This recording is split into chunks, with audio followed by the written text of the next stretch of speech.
Renee Carter had been waiting for this trip for months. At 72, her days were quieter than she liked, and moments with her son, Jay, and his family had become rare. So when Jay suggested a week in Miami, her heart swelled with hope. Maybe, she thought, this would be a chance to grow closer to her daughter-in-law, Valentina, the woman who had married her son 5 years ago, but always kept a careful distance. The drive to Miami was long but full of chatter, just not the kind Renee was part of. Jay and Valentina spoke endlessly about spa treatments, luxury dinners, and shopping plans. Every time Renee tried to join in, Valentina would give her short answers, and Jay would brush her off as if she hadn't spoken at all. She smiled quietly, pretending not to notice. She wanted so badly for this to be a happy trip that she ignored the small stings that filled the car like invisible smoke. When they arrived at Coastal Paradise Resort, Renee felt her chest tighten with pride. Few people knew that the elegant beachfront hotel they were stepping into was one of her greatest accomplishments. After her husband's death decades earlier, she had built a small bed and breakfast with her own hands and grew it into a chain of 17 hotels across 3 states. She had kept her success private from her family, wanting her son to love her as a mother, not as a wealthy woman. Now, as she stood in front of the grand building she owned, she let herself admire it for a moment. The marble floors, the polished brass doors, and the perfectly trimmed gardens. It was everything she had dreamed of when she started out with nothing. Jay handed the car keys to the valet while Valentina stepped out, adjusting her designer sunglasses. Her blonde hair was perfectly styled, her nails freshly painted, her confidence glowing in the Miami sun. At 35, 20 years younger than Jay, she carried herself like someone who expected the world to bend to her will. "Remember," Valentina said sharply to her husband as they approached the entrance, "I want the penthouse suite. I don't care what they say about availability. Make it happen." Jay nodded without question. Renee noticed how easily he obeyed, how little of the boy she once knew remained in this man who now followed his wife's every command. Inside, the lobby buzzed with quiet luxury, soft music, guests chatting, the sound of luggage wheels on marble.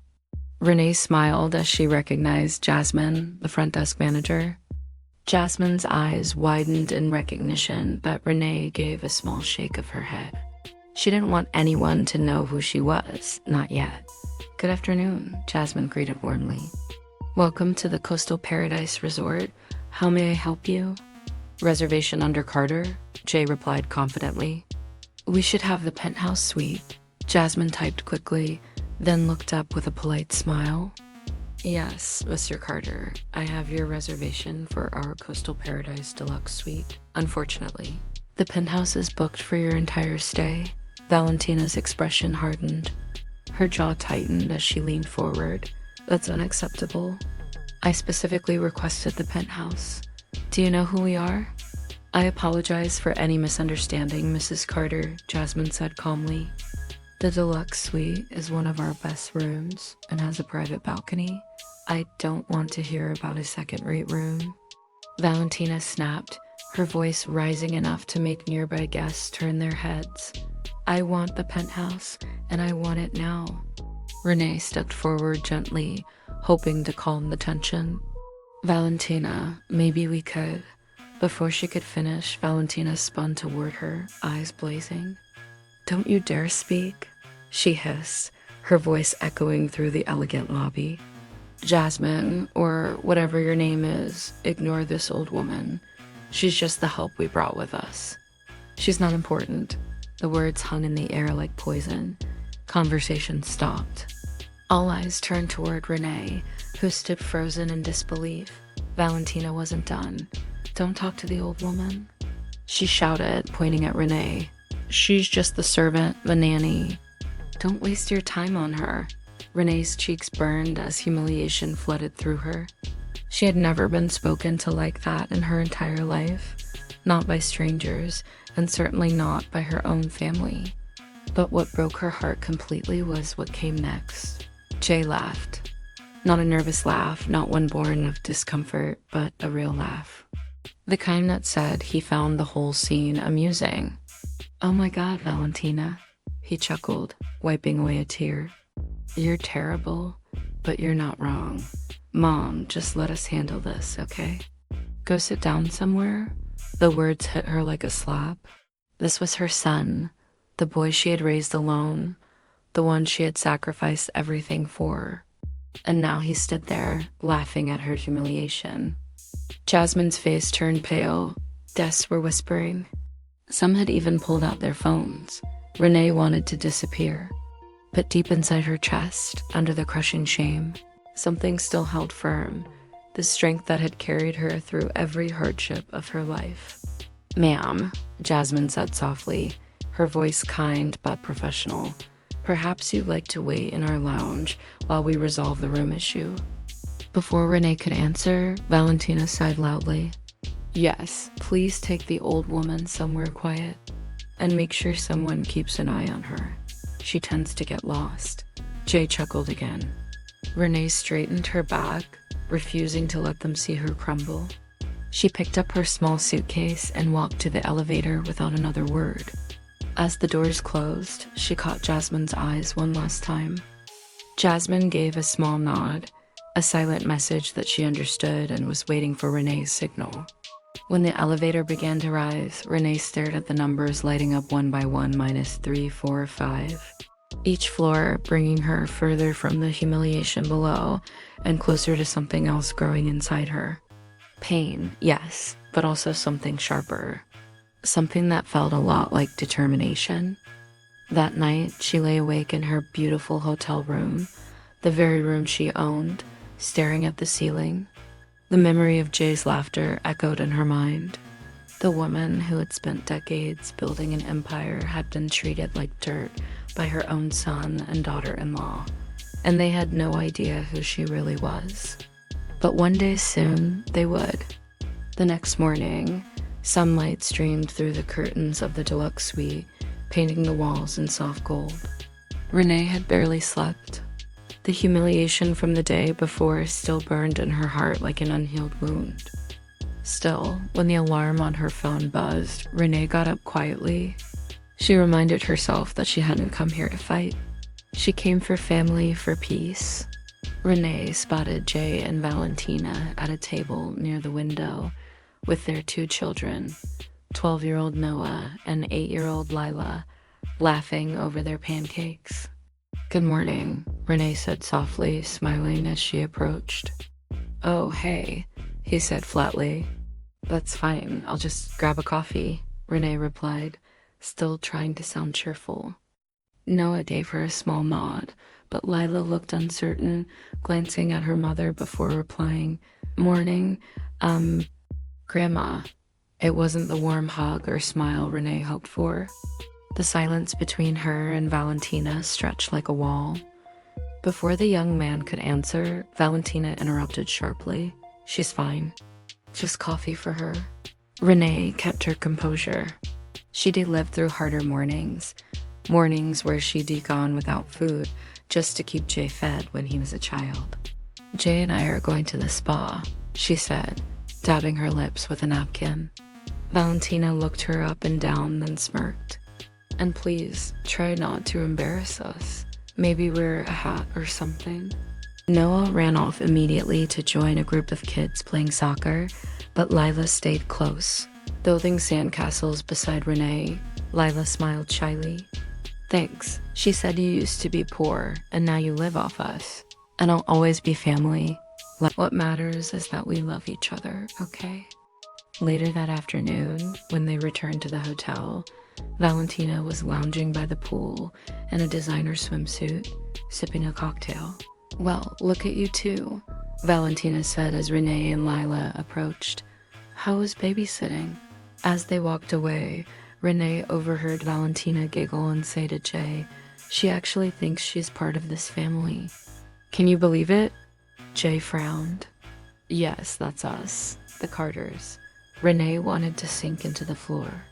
But instead, she gave a calm smile to the hostess. "Good," he said, patting her shoulder. Slowly, quietly, she started realizing that this wasn't just about pride or hurt feelings. 2 days had passed since the humiliating dinner, and each morning felt heavier than the last. Renee moved through the resort like a quiet shadow, polite, invisible, and endlessly patient. She smiled when Valentina gave her orders, nodded when Jay ignored her, and comforted the children when they looked confused. But inside, she was breaking. Still, she held her silence. Because deep in her heart, she knew that truth always finds its way out, even if it takes a little time. On the third morning, Renee decided to take an early walk through the resort gardens. The air was soft and cool, filled with the scent of hibiscus and salt from the ocean dot. It was her favorite time of day, when everything was quiet enough to hear her thoughts. She followed the stone path around the pool, past the cabanas until she reached the garden terrace behind the main lobby. Few guests ever came there this early. She was about to sit on one of the benches when she heard voices, familiar ones. "I'm telling you, Jay, we need to speed things up," Valentina's voice said, sharp and impatient. "Your mother's not getting any younger, and we can't keep pretending to care forever." Renee froze. The voices were coming from behind the hedges. Near the terrace bar. She took a quiet step closer, her heart thudding in her chest. Jay sighed. "You're being dramatic again. She doesn't even have much left. Her house isn't worth much." Valentina laughed, a cold, careless laugh. "Oh, please. You think I married you for your charm? Your mother's loaded, Jay. Don't act stupid." She might act poor, but no woman that calm, that collected, lives on a retirement check. "There's money somewhere, and I want to find it." Renee felt her hands go numb. The ground seemed to sway beneath her feet. Jay's voice lowered. "You really think she's hiding something?" "I know she is," Valentina hissed. "The way she looks around, the confidence she has, it's not normal for someone broke." And guess what? I did some digging. Remember the hotel name on the towels? Coastal Paradise. I looked it up. The chain belongs to someone named Renee Carter Holdings. Jay was silent. Valentina continued. "Sound familiar?" "Same name, same initials, same everything. Your sweet little poor mom is actually the owner of the hotel we're staying in. The woman you keep laughing at, she owns this entire place." Jay swore under his breath. "You've got to be kidding me." "I wish I were," Valentina said. "But now that I know, I'm not wasting time. We'll play along a little longer, make her feel guilty, and then convince her to sign over her estate to you before she dies. She adores you, Jay. She'd do anything if you play the good son for a few months." There was a pause. Then Jay's voice came again, quiet but cruel. "And what if she refuses?" Valentina snorted. "Then we make her feel unwanted. We'll tell her the kids don't like her around. She'll get tired of being in the way and give in just to make peace. Trust me, I know her type." Renee couldn't breathe. Her body trembled as if every word sliced into her like glass. The people she loved most were plotting against her, not because she had done something wrong, but because she had too much of what they wanted. She pressed her hand to her mouth to keep from gasping. Tears filled her eyes, blurring the flowers and sunlight around her. For a long moment, she couldn't move.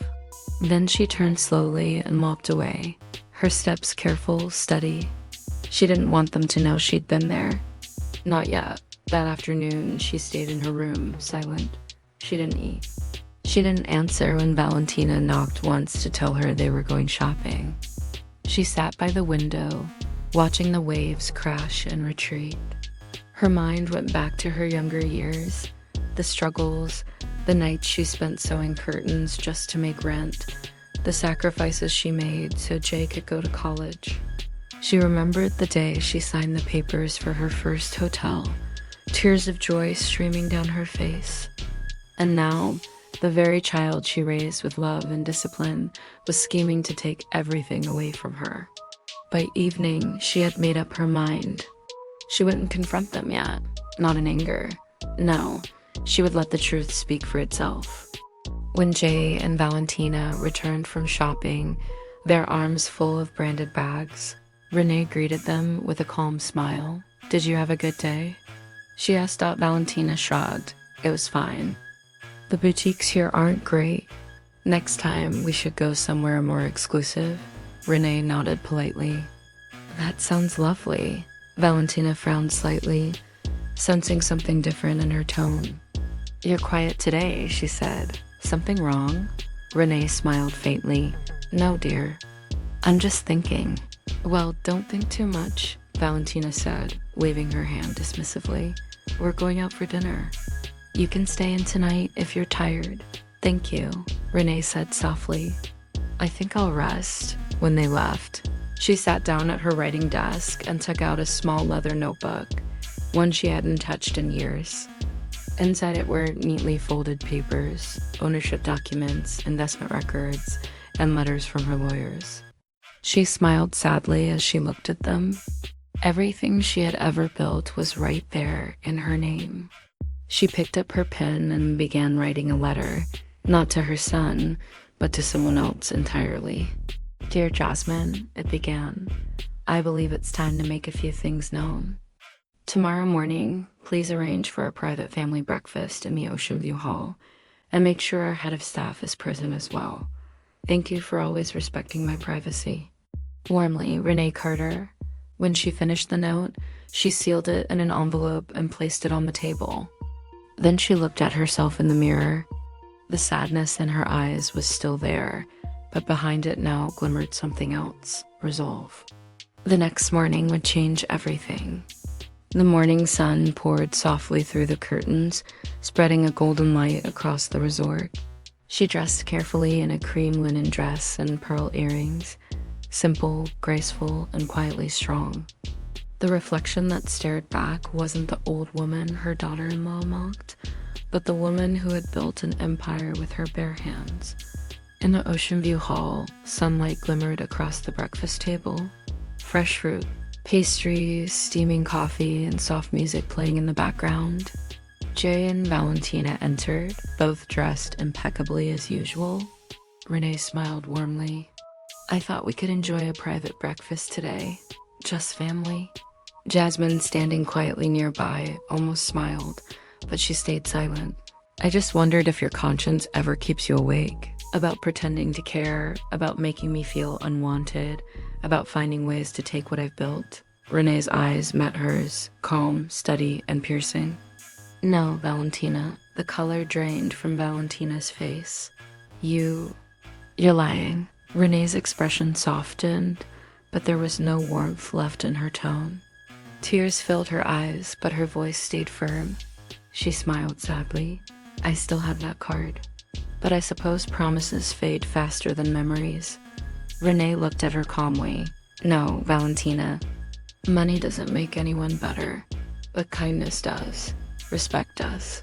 Lila tugged at her father's sleeve, eyes wide.